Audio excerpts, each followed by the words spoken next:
কথাই বলে উপরওয়ালা জব দেতা হে ছাপ্পড় ফাড় কে দেতা হে, সেরকমই কিছু একটা হয়েছিল সেদিন সকালে আমার সাথে। প্রত্যেক দিনের মতন সেদিনও মোবাইল ডাটাটা অন করতেই দেখি এক কাদা নোটিফিকেশন। তড়িঘড়ি করে হোয়াটসঅ্যাপে ঢুকেই আজকে তোমার বার্থডে। তো যাই হোক, তারপরে আমি ইনস্টাগ্রামে ঢুকলাম। ইনস্টাগ্রামে ঢুকতেই দেখি একটা খুশির খবর, ভিডিও 100K পার করে গেছে।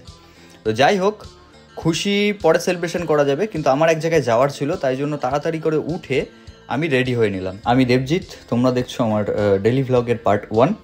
তো ভিডিওতে ভালো রেসপন্স পেলে অবশ্যই নেক্সট পার্ট আসবে। বার্থডের দিন সকালে আমি আমার মায়ের সাথে চলে গেছিলাম আমার বাড়ির পাশের সিদ্ধেশ্বরী মন্দিরে। সেই মন্দিরে গিয়ে মন ভরে পুজো দিলাম। আমরা সেদিন একাই ছিলাম। এই ঠাকুরকে কেন্দ্র করে একটা ঐতিহাসিক কাহিনীও আছে, সেটা তোমাদের সঙ্গে পরে কোনো ভিডিওতে শেয়ার করব।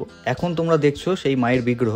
এখানকার পুরোহিত মশাই খুব ভালো ছিলেন, যিনি আমাদের পুজোটা খুব সুন্দর করে সম্পন্ন করেছিলেন। তারপরেই ত্রিপুরার থেকে ফোন করেছিল আমার দাদু, যিনি আমাকে সত্যি খুবই ভালোবাসেন। দাদু মাঝে মাঝেই ফোন করে আমার খোঁজ নেয়। যাই হোক, পুজো শেষ করে আমি আর আমার মা চলে যাচ্ছিলাম বাড়ির দিকে। বাড়ি যেতে না যেতেই সকালের খাবার চলে আসলো আমার কাছে। সকালের খাবার সেরে ইনস্টাগ্রামে ঢুকে দেখলাম যে তোমরা অনেক উইশ করেছো আমাকে। এত ভালোবাসা আর সাপোর্ট করার জন্য সবাইকে অনেক অনেক ধন্যবাদ। এভাবেই পাশে থেকো। কথা দিলাম তোমাদের জন্য এরকম আরো ভালো ভালো কন্টেন্ট আমি আনতে থাকবো। কথা বলতে বলতে কখন দুপুর হয়ে গেছে আমি টেরও পাই। দুপুর বেলার খাবার আমার সামনে দিয়ে দেওয়া হয়েছে। এখন একে একে সবাই আমাকে আশীর্বাদ করছে, আমার ঠাকুমা, ঠাকুরদা, বড় মা আর মা। দুপুরের খাওয়া দাওয়া শেষ হতে না হতেই কেক নিয়ে এসেছিল আমার বন্ধুরা এবং আমার খুব কাছের কিছু দিদি এবং বোন। সবাই মিলে একটু সেলিব্রেশন করলাম। এই সেলিব্রেশনের বিষয়টা আমার পুরো অজানা ছিলাম, যে জন্য আমি সেরকম কিছু করতে পারিনি। প্রথমে মাকে একটু কেক খাইয়ে দিলাম, তারপরে এই দেখো, এটা আমার ভাগ্নে হয়, দেখো কি বলছে, বলো লাইক।